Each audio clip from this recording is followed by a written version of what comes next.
watching Talking About. My name is John Griffith. I'm here with my co-host JC Alvarez, and we have a very special guest today, writer, author, columnist, man of many hats, in the hat, Mr. David Toussaint. Hi. Welcome. Hi, thank you. Thank you. Thank you for joining us. Thank you. So, Oh, first question. absolutely. You've got a really great project going on right now. That's actually a collection of a lot of your anecdotal stories that are published have been published in The Edge, right? Yes, it's 36 columns, most of which were originally published in Edge, which is an online magazine. Put together, coordinated, a little bit different, edited, and so forth. They're really kind of cool because it's almost like, as I was reading them, they kind of remind me of a certain other icon who used to like write in this fashion, a certain Carrie Bradshaw. You write because you write from life experiences, and they're really quite humorous, but there's something that we can all relate to in your musings. Are these all your life stories? Yes. Some of them are not. Some of them are more geared out in the political spectrum and so forth. But many of them are just things that I've experienced myself, and some of them combine the two of them. Personal experiences, and certainly something that we can all relate to, as far as like almost like our perceptions in the community and in the culture. Perceptions, community, culture, and self. And from what I've been reading, there's a fair amount about self. I mean, a lot of funny stuff. Yeah, a lot of like a lot of tongue-in-cheek stuff. Yeah. Like you don't exactly take yourself very seriously, I hope, because it's like sometimes I don't like reading things about somebody and finding out like it's not depressing. It's got all this really humorous slant to it. It's really but when you write, what I find is when I write the truth, people don't believe me.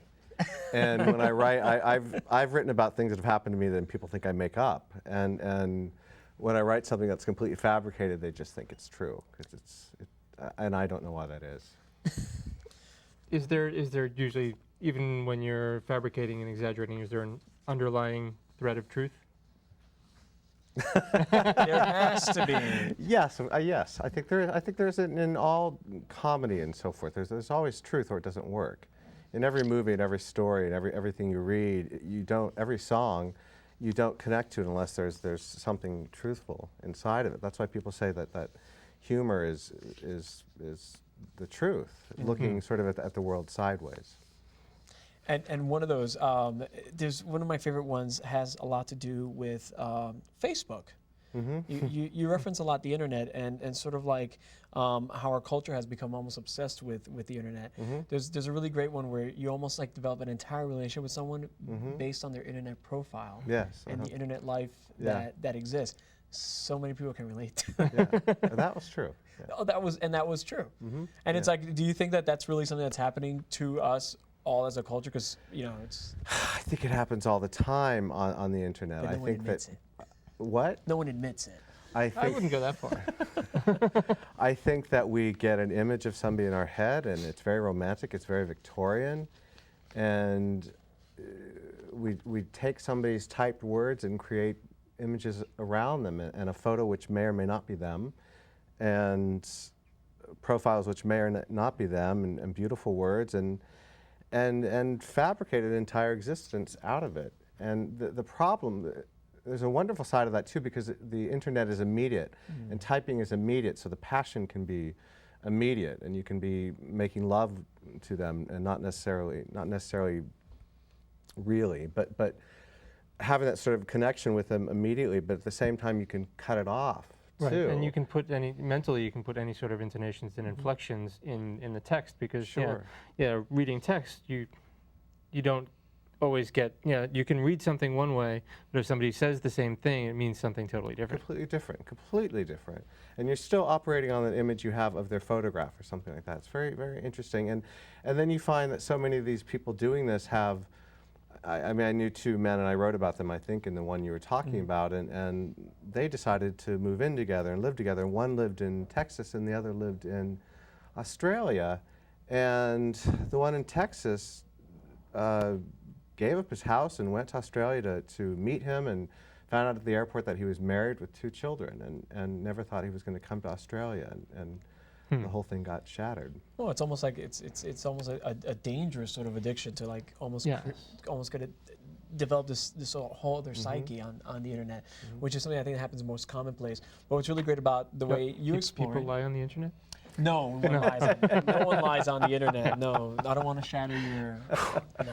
See, you made me break a sweat. No, I know. It's like he got nervous here for a second. No, John, no one lies on the internet. Okay. Whew. No, but what's at the undertone of it all is that it's almost as if you should almost look at it as with tongue in cheek, sort of like hey, this stuff happens, and like you move on and accept it, and Yes. Do you think that we're disconnecting in our culture because of the internet? Because a lot of your stories have to do a lot with your personal connections, or almost like the way you communicate with people. There's a lot of stories about connecting or losing connections or reestablishing connections. I don't know. I think that we're always trying to connect, and it seems like the frustrating thing is the more channels that we have to connect, the more disconnected we feel, which is ironic. And there's one piece where I talk about, everyone texts each other now, and then they email through MySpace, and they email through Facebook, and they use their AIM, and they use blah, blah, blah, and they can't get a hold of anybody. And because they're all sending messages to the wrong places. To the wrong place. To the wrong 'Cause portals. we don't just have a phone, and why can't I get a hold of you? Because then you'll ID me and you won't answer the phone. Yes. Exactly.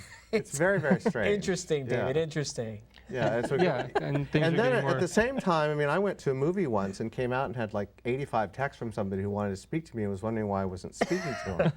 And I was, watching, Up or something like that, and I'm at the movies. And there's that automatic thing we think we have now with everyone, that everyone is just right there. Right. Yeah. And that's not always the case. And I turn my phone is off right now, so if you. Thank you. Otherwise, it's like you'd be interrupting the interview. Yeah. Which is not very good. So it's you do have a very colorful background, because it's like you also were a performer. You studied theater. Yeah. I was an actor starting at about age 10, I think, something like that. An actor starting on stage. I started when I was about 10. That's when you started performing. Yes. That's when you knew that was your gift. I knew it. I was probably before that, when I saw Funny Girl. I think that happened. But that's a whole other story. That's a interview. whole other revelation, dear. just so you know. But it's like you do have you are very eloquent in your writing, and it's beautiful, because it is not only like the way people speak, because it comes off really, really well, but there is that performer in your writing, because it's almost a character that's being revealed. Okay, and we do have a call. Call whenever you're ready. Just say hello. Hello. Hi. Hi, I'm calling from Miami. Okay, and we just need a little bit of a boost in the studio on the audio on that caller. Okay. Hi. Hi, caller. Yes, hi. Hi. How are you? Good. Good. I'm just calling in to say I'm a big fan of David Toussaint's new book. Oh, brilliant! Thank you. Any anecdotes from the book that stand out to you? The Dutchman's my favorite story. The Dutchman. Why is that funny? Well, I think I should ask the author. Dave, tell us about the Dutchman, which this caller apparently it's his favorite story. I think it's the first story I wrote. I could get in trouble for this, I think. Those are the stories we like, caller. Thank you very much. Thank you. Yes. Tell us. I wrote about somebody that I used to go out with who was a Dutch billionaire, and a very eccentric, very exciting, very interesting, fascinating man, and quite puzzling. And one of the many people I've dated in my life who sort of I didn't understand and have no idea what it meant, and still don't, and have been trying to figure out why we date all these people that we do. And he was in that category. But thank God it gives you a really good father for your writing. That's key. He's a very sweet man, and I just saw him again, so I hadn't seen him in years. So. Because he found out about your book, which is I wouldn't be here. Which is kind of interesting, because you decided to have this book as an e-book, which is sort of like a new technology. Right. It's not a hardback book. What prompted that decision? Somebody approached me, somebody read it, and a small publisher, and I had been doing these columns for about 3 years, and somebody read one and said, can you put a bunch of them together? We're interested in doing a book out of it. And I did, and I submitted. I picked 35 and wrote one new one. And he loved the idea, and he only does ebooks, and he thinks it's the new wave, and he's only using authors who want to do ebooks. So that's how it happened. It was not my idea. Well, it's a great new technology, and, Right. and I suppose people can download it to their Kindles. Yes, you have to have Kindle, which you either buy a Kindle, or if you have an iPhone, Kindle is a free application on an iPhone. Okay. So is it downloadable just for the regular computer as well? Is there an app for computer also? It's Kindle. Amazon makes Kindle. Right, So I know. so you have to have either the iPhone or an actual Kindle, computer that you Okay. buy. I think they might change that in the future as things are going on. Yes, It might okay. be available different ways. It's like iTunes. It's like Right. having an iPod. But it's a great But for technology books, yeah. because it's very safe for the environment, and it really is a wave of like how people are rethinking they're sort of like moving around. No one's really. I mean, if you look on Right. the subway, everyone's walking And around it with their holds, Kindles. and it holds a ton Yeah. of material, and hopefully including your book. Yeah, I hope so. Yeah, definitely. That's fantastic, and that is available on Amazon and Yes. all of the Yes. digital download sources. What prompted you to make the transition from performer to writer, or are you still performing? I'm not still performing. I would love to go back to it, but it's very hard to do everything all the time. And I wrote a play about the last play I was in, and that took over full time. And then I wrote a gay and lesbian wedding book, and that took over. And after that, I was working on a novel, and that was put aside for this. And one of the things that happened after I wrote the wedding book was you get pigeonholed, and I became a gay wedding writer, which is fine, but I want to do other things. And so I approached Edge, I approached them and said, can I write a column? And they said, sure. And that's how that started. And so here we are. Okay, and their website is where people can find the column? EdgeUnitedStates.com. And they have portals all over, so you can go to EdgeNewYork.com, EdgeOnTheNet.com, et cetera, et cetera. Now, I do want to talk about that wedding book, if we could, because that was the first published book that you released, and it's sort of like a guide for gays and lesbians to put together their wedding. It is a basic wedding planner. I worked for brides for several years. It's a basic wedding planner, but for gay and lesbians. So it goes over the dresses and the tuxedos and the et cetera, et cetera, et cetera, and then dealing with homophobia and that kind of thing. It is not a political book per se. We talked about that a little bit, but it's very hard to do that, and as you know, that changes every day. So we really concentrated on planning the wedding. What in a same-sex wedding, as opposed to an opposite-gender wedding, is the most common obstacle that people might not It's expect? changed a lot since 2004 when I wrote it, but I still think it would be a lot, as you know, because every day there's Sure. news. Right. I think people taking it seriously. I think that was the biggest thing when I wrote it, was people would write me and call me and email me and say people don't take it seriously. They think it's a party. They think it's silly. They don't have to RSVP. They don't think they need to get me a gift. And my brother got married and everyone took that seriously, and and so forth. But my mom thinks this is stupid, et cetera, et cetera. So I think that's probably the biggest obstacle, and that has changed a lot.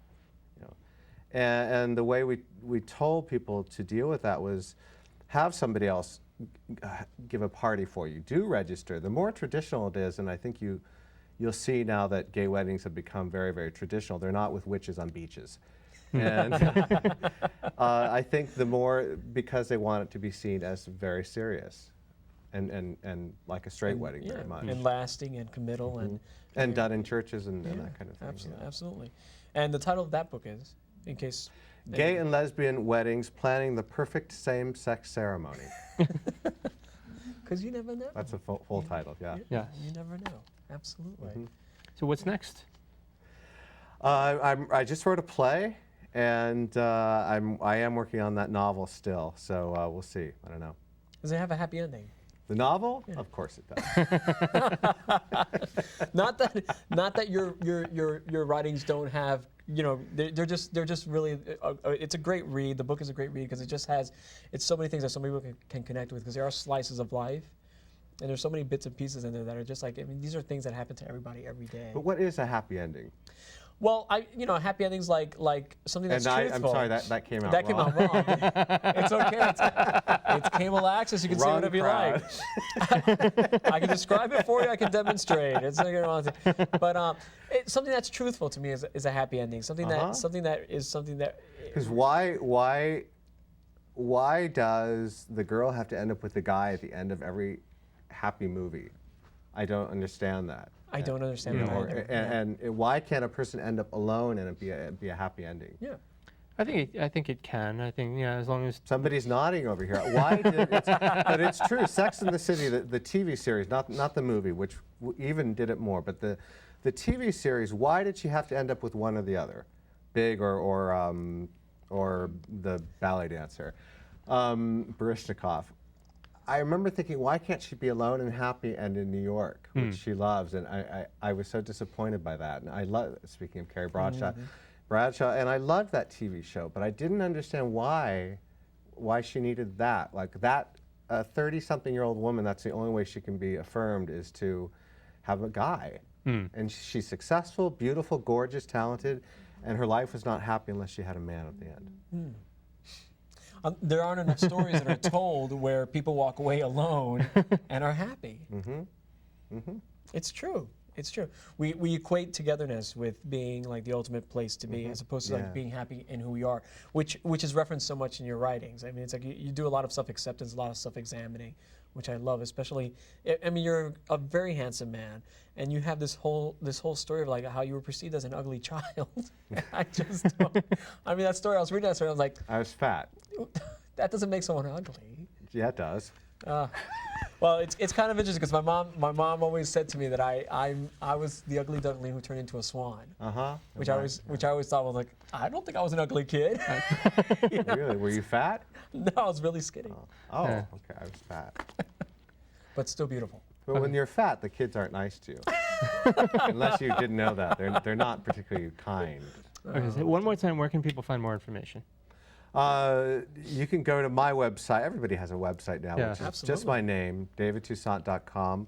You can email me at david@davidtoussaint.com. Okay. You can probably see me on the street walking my dog. Okay. Well, I do want to thank you so much for joining us. Thank you. I wish we had more time, but we don't. I'm John Griffith with JC Alvarez.